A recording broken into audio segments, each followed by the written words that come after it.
Salam juga pernah menyampaikan, innallaha ya'tid dunya man yuhibbu wa la yuhibbu.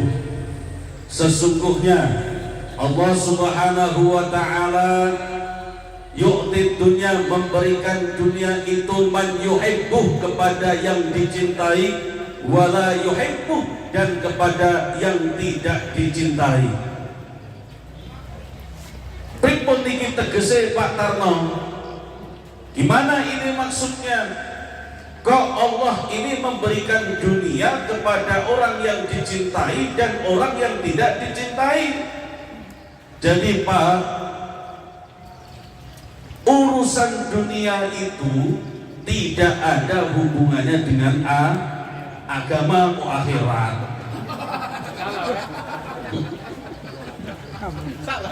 Salah lah. Urusan dunia itu tidak ada hubungannya dengan agama.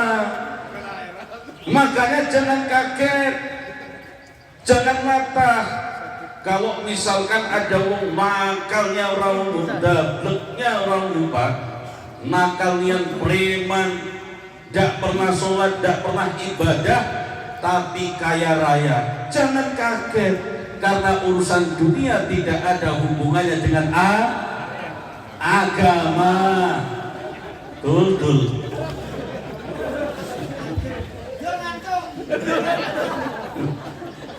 Gak ada hubungannya dengan agama. Jangan kaget kalau misalkan di luar sana orang Kristen, orang Cina, orang Konghucu, orang Buddha, bahkan orang yang tidak punya agama itu jauh lebih kaya dengan kita, karena urusan dunia tidak ada hubungannya dengan pinter. Gak ada hubungannya dengan agama. Jangan berdoa, ya Allah, aku nilah tahajud tiap malam. Bangun aku tahajud istiqomah nian, sebelumnya lah tobat nian dengan 2 rakaat sholat tobat, ya Allah. Bahkan aku sudah istiqomah itu sedekah subuh, sudah istiqomah juga aku ini sholat duha, tapi ngapa ya Allah, dari dulu motor aku masih Supra, apalah motor aku masih Vario, ya itu ya Allah. Itu loh yang tidak pernah sholat, itulah yang bukan orang Islam, tidak pernah ibadah loh ya Allah. Itu loh orang yang tidak pernah ngaji loh ya Allah, kok punya mobil Alphard. Itu loh ya Allah, tidak pernah sholat, dia bukan orang Islam kok rukun di mana-mana. Itu loh ya Allah, orang tidak pernah sholat kok mobilnya banyak. Aku yang sholat terus kok tidak punya mobil, dari dulu motor itu satu gak ganti-ganti, rusak benerin ya Allah. Kosongan lagi. Jangan sebut merek.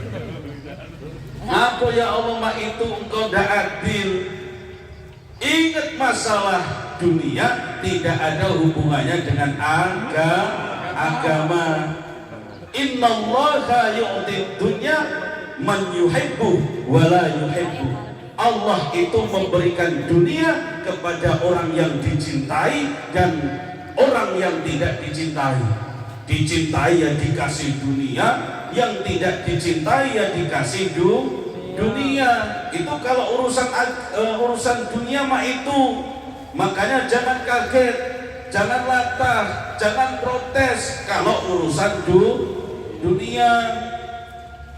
Tidak boleh itu protes. Semua dikasih sama Allah Subhanahu wa ta'ala. Makanya bapak-bapak, saya pernah Pak ini Pak, ada orang mengatakan kalau tidak kaya itu kayaknya kurang pantas jadi ulama. Ulama seharusnya kaya. Kalau tidak kaya itu kayaknya tidak pantas itu jadi kiai. Kiai itu harusnya kaya. Kalau kiai kok fakir, kalau kiai kok tidak punya harta, rodo ora pantes dadi kiai. Ini gawat Pak. Tidak boleh kayak gitu, karena urusan dunia tidak ada hubungannya dengan agama. Maka bapak-bapak, ketika datang itu tamu yang kaya, jangan dibedakan itu kalau yang datang tamu miskin. Ketika yang datang itu wong kaya, wah diajak ngobrol asik-nian lamonian. Kalau yang datang wong kaya, tapi begitu wong fakir datang, begitu wong melarat yang datang, begitu orang yang tidak punya yang datang, ini nak ngapa lagi, nak berasa mesti datang lagi. Itu tidak nak berasa Pak, itu cuma nak duit.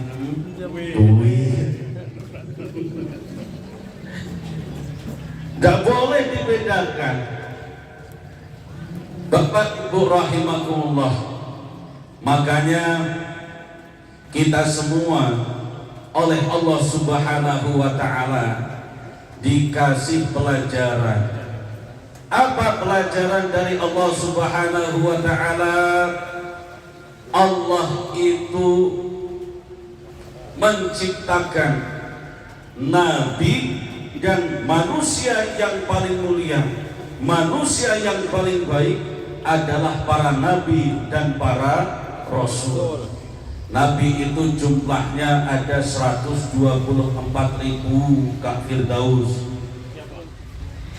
Kalau rasul minhum, dari 124.000 itu sebagiannya ya nabi ya rasul, jumlahnya ada 313. Nabi tadi berapa Pak Firdaus? 1.200. Salah. 124.000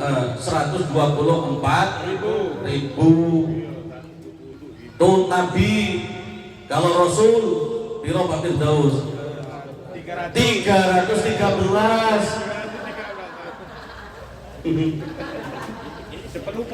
Ya, yang wajib diketahui selawe 25 itu ada apa? Cuman apalnya Nabi Adam, Nabi Yusuf, Nabi Ibrahim, sama Nabi Muhammad. Ketambahan satu Nabi Isa. 5 dari 25 hilang 20, tinggal 5. Nabi itu ada 124.000 dan Rasul dari 124.000 tersebut Allah jadikan Nabi dan Rasul 313. Dan yang banyak ini Pak adalah manusia-manusia yang paling baik. Yang banyak ini adalah manusia-manusia yang paling sempurna. Yang banyak ini adalah manusia-manusia yang paling mulia. Nabi sebanyak itu, bahkan dari 25 nabi yang kita kenal, itu ya ada nabi yang kaya, ada nabi yang miskin, ada nabi yang kaya, ada nabi yang larat. Walaupun larat, walaupun miskin, tidak kemudian ini kayaknya bukan nabi nih. Tidak kaya olehnya. Kalau nabi ini pantasnya kaya. Kalau tidak kaya kayaknya nggak pantas jadi nabi. Walaupun tidak punya ya tetap nabi Pak. Makanya ini pelajaran yang Allah berikan kepada kita semua untuk menghormati para ulama. Ulama itu sopo tepak warasatul anbiya, penerusnya para nabi. Nabi ada yang kaya, ya ulama juga ada yang kaya. Nabi ada yang fakir, ulama juga ada yang tidak punya. Nabi ada yang kuat, ulama juga ada yang hobi olahraga kuat. Nabi ada yang sakit-sakitan, ulama juga ada yang Allah jadikan sakit-sakitan. Namanya penerus Pak. Ada yang nerusin kayanya, alhamdulillah. Ada yang nerusin miskinnya, ini yang susah. Ada yang nerusin kuatnya, ada yang nerusin penyakitnya, namanya penerus. Ada yang nerusin gantengnya, ini kayak Pak Mustafa. Ini Pak Mustafa, mana Pak Mustafa? Lari. kamar mandi biasa dia. Musim hujan kayak gini dia itu hobi kamar mandi. Namanya penerus Nabi, dia mewarisi apapun yang Allah berikan kepada Nabi. Yang kaya ya tetap Nabi, yang tak punya juga Nabi. Ada Nabi yang paling kaya Pak, itu namanya Nabi Sulaiman. Nabi Sulaiman itu berasal dari mana? Ayo Pak, coba. Kalau ada yang kok hilang ini orang? Buat hadiah. Apa? Dari ibunya Tan. Nabi Sulaiman. Posi. Gak lucu. Nah ini Nabi Sulaiman dari mana Pak? Dari Sleman. Karena ada di situ ada candi Sambarabuduro, Borobudur, ada candi Prambanan, itu dibangun oleh Nabi Sulaiman karena berada di Sleman. Nah ini ngawur. Nabi Sulaiman itu dari Yerusalem. Yerusalem itu sekarang Palestina. Kerajaannya, pusat kerajaannya Nabi Sulaiman itu di Yerusalem. Tuh, ini Nabi yang paling kaya Pak. Saking kayanya Nabi Sulaiman itu punya pasukan, bukan hanya pasukan dari golongan manusia, dari golongan jin dia punya Pak. Bukan cuma dari golongan jin, dari golongan hewan dia punya pasukan itu. Saking kayanya Nabi Sulaiman, pasukannya ini ya ada dari golongan manusia, ada dari golongan jin, ada dari golongan hewan. Saking kayanya Nabi Sulaiman. Sekaya-kayanya orang sekarang, sesukses-suksesnya orang sekarang, Jakate yang punya pasukan dari golongan jin dan dari golongan hewan. Adalah tukang gembala kambing itu, pasukannya itu, bebek banyak itu. Ayo masuk ke sawah, pasukannya bebek itu. Kambing, Mas Budi. Ya, Mas Budi ya, Mas Budi. Jadi kita nyembelih kambing boleh depan. Mas Budi. Insya Allah Pak, nanti di Masjid Aceh Mufakat belakang sini, Mas Budi nak nyembelih kambing. Hadir Pak ya? Amin. Nah, berapa kambing Mas Budi? Jangan Pak Firdaus, kasihan mukanya udah pucet kayak itu, ditodong nih. 1,5 jadilah. Iya, Insya Allah. Jadwalnya kapan? Aceh Mufakat tanggal 12 ya? Iya. Bapak Ibu rahimakumullah, Nabi Sulaiman Allah takdirkan menjadi nabi yang paling kaya, nabi yang paling sukses, raja, presiden.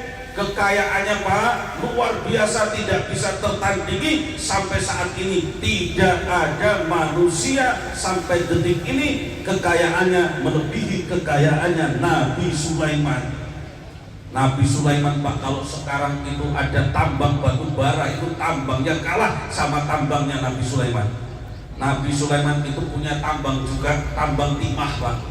Oh, jadi pengusaha tambang pertama itu Nabi Sulaiman, bukan batu bara itu, tapi timah. Kalah ini pengusaha batu bara sama Nabi Sulaiman. Tuh, saking kayanya luar biasa, kerajaannya sampai muskil, tidak masuk akal. Saking kayanya Nabi Sulaiman itu Pak, Pak, Nabi Sulaiman itu saking kayanya, itu istrinya 1.000.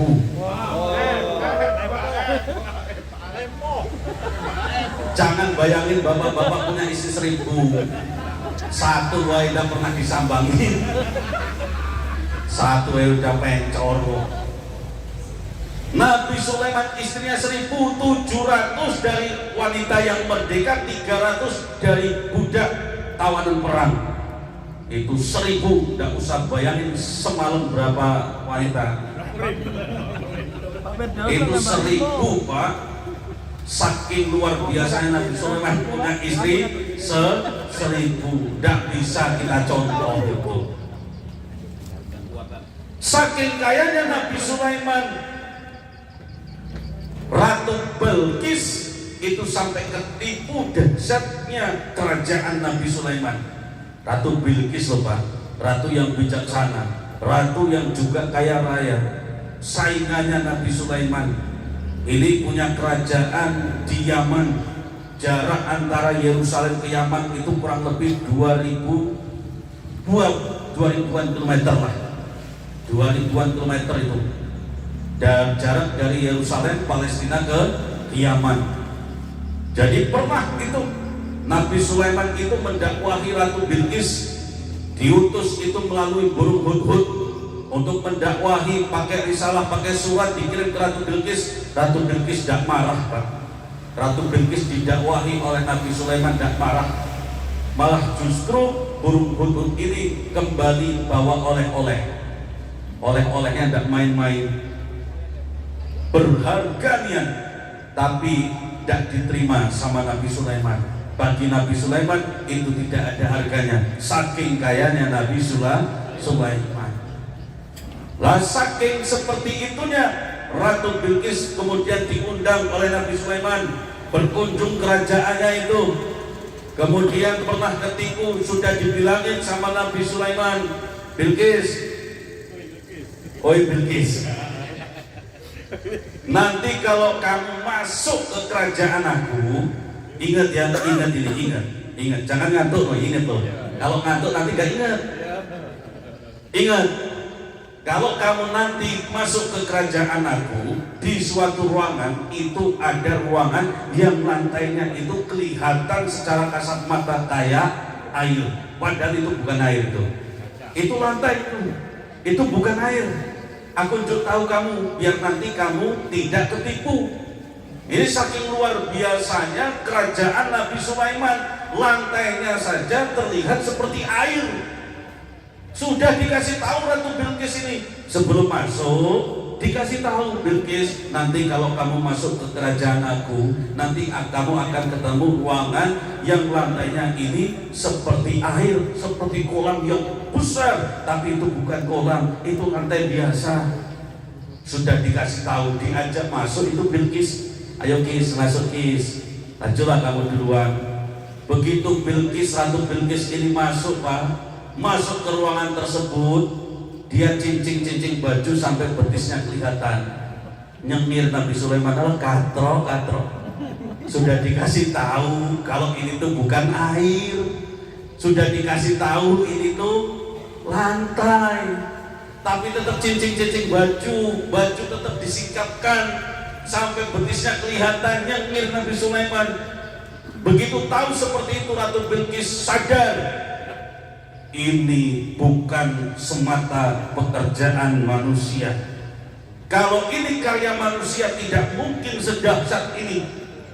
Kalau ini karya manusia tidak mungkin sehebat ini. Pasti ini ada campur tangan dari Tuhannya Sulaiman.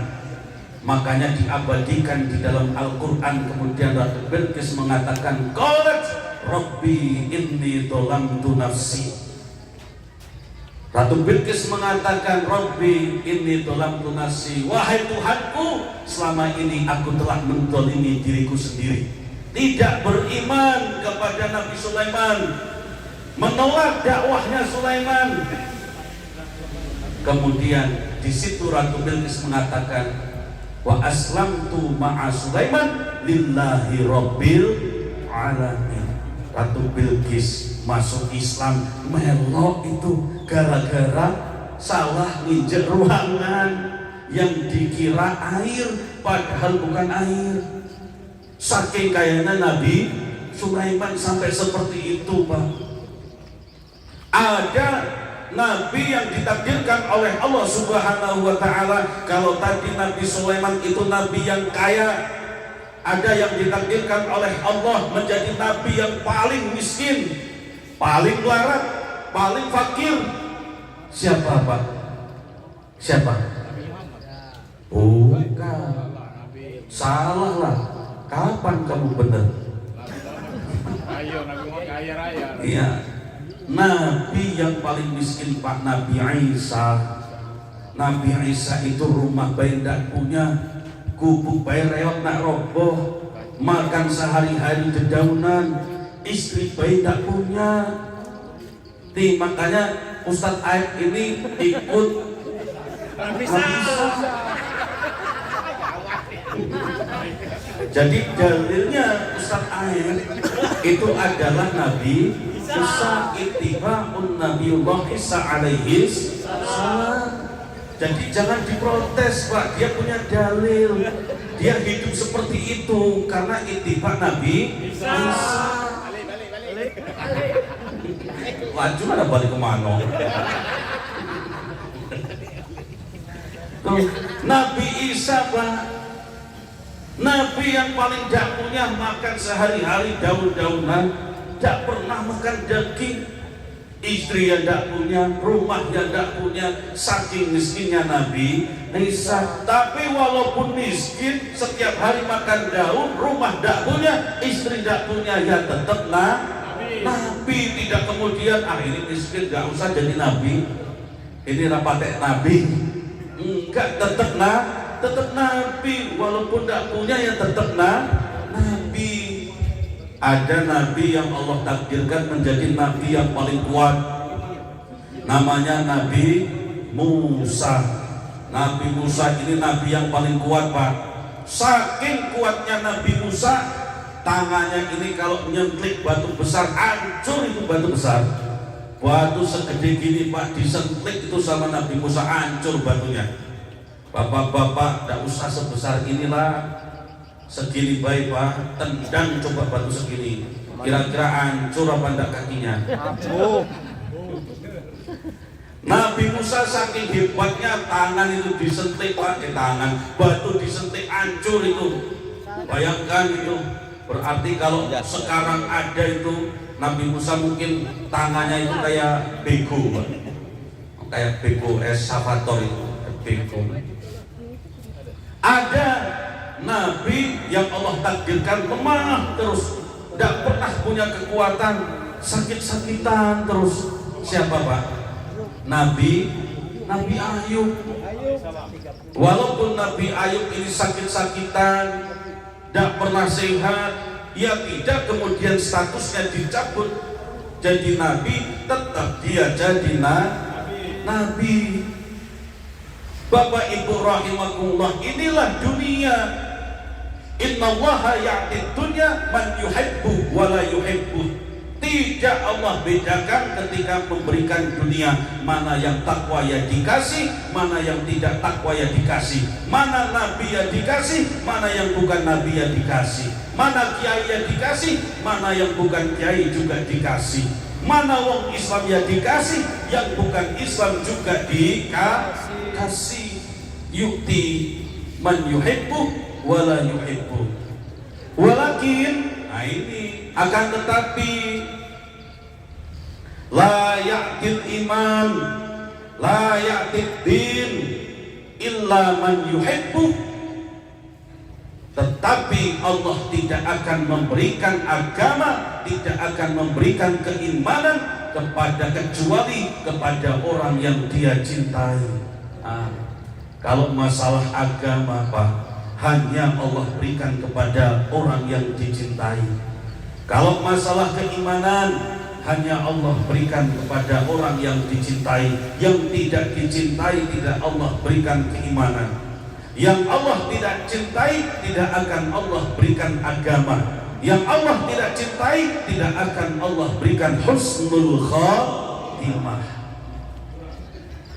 Maka husnul khotimah, mati dalam keadaan baik, wafat dalam keadaan baik, itu karena dicintai oleh Allah Subhanahu wa ta'ala. Banyak itu orang lahir dari orang tua Islam, bapaknya Islam, ibunya Islam, kakeknya ya Islam, keluarga besarnya semuanya Islam, tetangganya ya Islam, kawan-kawannya Islam, lingkungannya Islam, tapi mati dalam keadaan kafir. Banyak, tidak sedikit, karena tidak jamin. Kenapa bisa seperti itu? Kenapa dia wong Islam, hidup dalam keluarga Islam, tapi bisa meninggal dalam keadaan tidak beragama Islam? Karena orang tersebut tidak dicintai oleh Allah, makanya tidak diberikan agama, tidak diberikan keimanan oleh Allah Subhanahu wa ta'ala.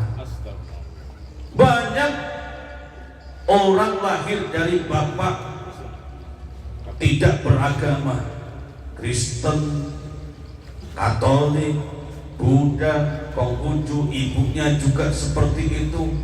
Keluarga besarnya gak ada yang Islam, tetangganya juga tetangga yang bukan Islami, kawan-kawannya tidak orang Islam, sekolahnya juga bukan sekolah Islam, selama ini tidak pernah bergaul dengan orang Islam, tapi meninggalnya dalam keadaan Islam banyak. Kenapa? Karena orang tersebut diberikan kecintaan oleh Allah Subhanahu wa ta'ala. Karena dicintai oleh Allah, makanya bisa jadi itu syahadatnya tidak dituntun oleh Pak Muhammad Amin, tidak dituntun oleh MUI, tidak dicatat oleh KUA, tapi ketika meninggal dituntun langsung oleh malaikat untuk bersyahadat. Kenapa? Karena dicintai oleh Allah Subhanahu wa ta'ala.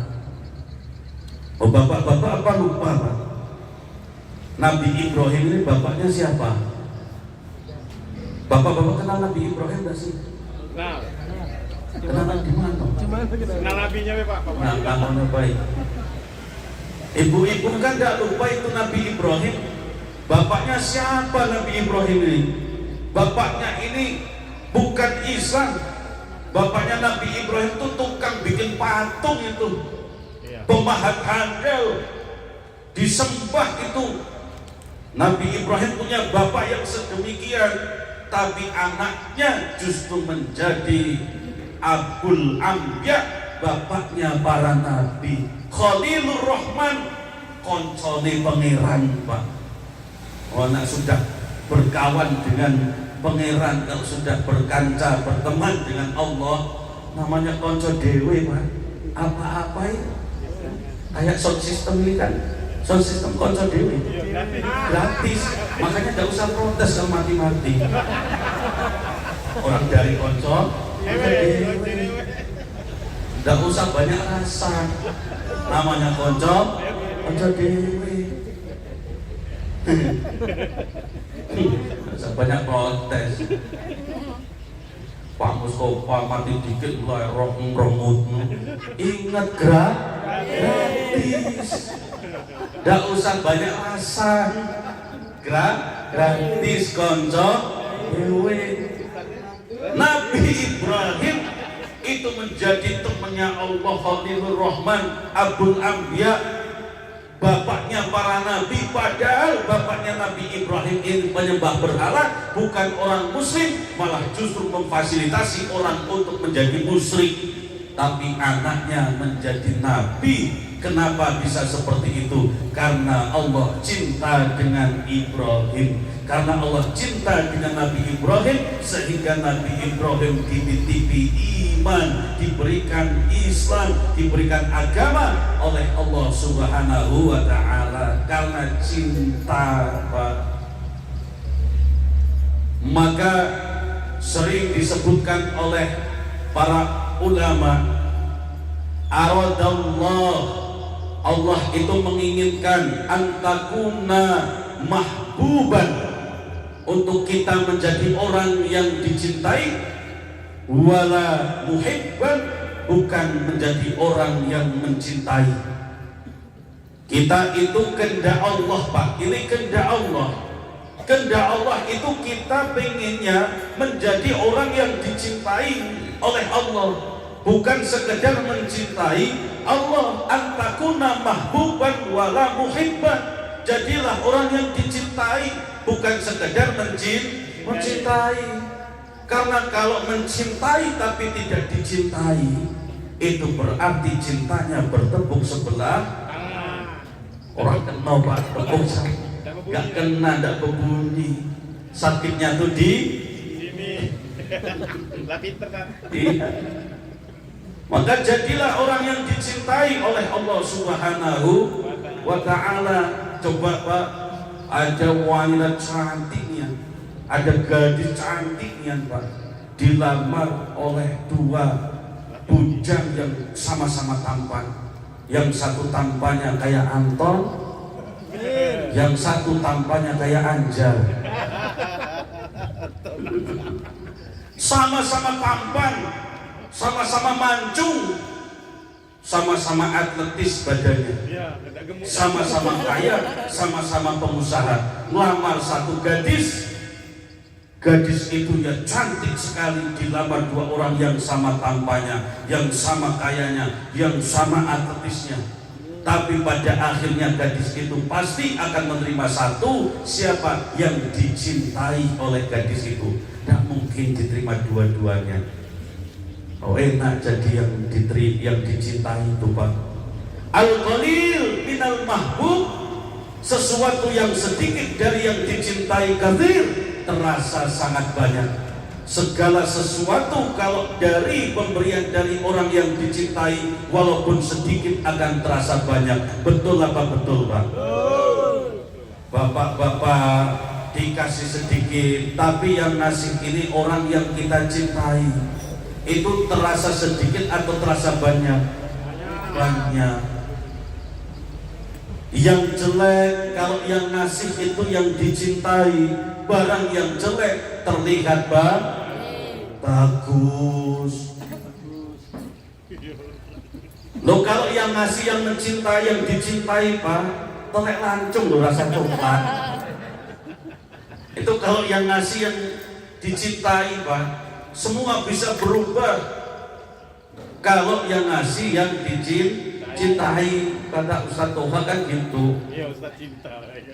Ustaz cinta ya kayak kue. Bapak Ibu rahimakumullah, makanya dari sekian banyak para nabi, sekian banyak rasul, alhamdulillah kita ditakdir oleh Allah Subhanahu wa Ta'ala menjadi umatnya Kanjeng Nabi Muhammad sallallahu alaihi wasallam. Kenapa kok bersyukur Pak? Karena Nabi Muhammad ini nabi yang paling mulia, imamur rusul, imamnya para utusan, imamnya para rasul, pemimpinnya para rasul, itu Kanjeng Nabi Muhammad. Dan kita jadi umatnya, walaupun kita itu jadi umat terakhir, kita jadi umat Nabi terakhir, tapi beberapa riwayat mengatakan umatnya Kanjeng Nabi inilah walaupun umat terakhir nanti masuk surga duluan. Amin. Oh, tuh, walaupun jadi umat terakhir Pak, tapi nanti ditakdir oleh Allah masuk duluan dibandingkan umat Nabi dan Rasul sebelumnya. Nabi Muhammad Nabi terakhir, Rasul terakhir, kita umat Nabi terakhir, kita umat Rasul terakhir. Tapi ketika pintu surga dibuka oleh Allah, yang terakhir inilah justru masuk duluan. Alhamdulillah, amin Allahumma amin, amin ya rabbal alamin. Bapak Ibu rahimakumullah, Masya Allah, jam 10 lewat 15. Pantesan lah ibu-ibu ada konsen lagi. Bu paham Bu? Masih dengerin gak Bu? Alhamdulillah. Jadi mudahlah ceramah ini biasanya berhenti Pak, bukan masalah jamnya, bukan masalah jamnya, bukan juga masalah lamanya. Tapi kalau dari pojok sini sudah ke Cimoa, ada yang nunduk ini, saya hitung mungkin ada 4. Kalau syaratnya ada 4, saya berhenti. Kalau dari pojok sini sudah ada yang nunduk meremahin 4, aku berhenti Pak. Ya, dah, aku hitung ini sudah 3,5. Jadi tinggal setengah lagi. Kalau yang setengah ini nunduknya sodaqallah.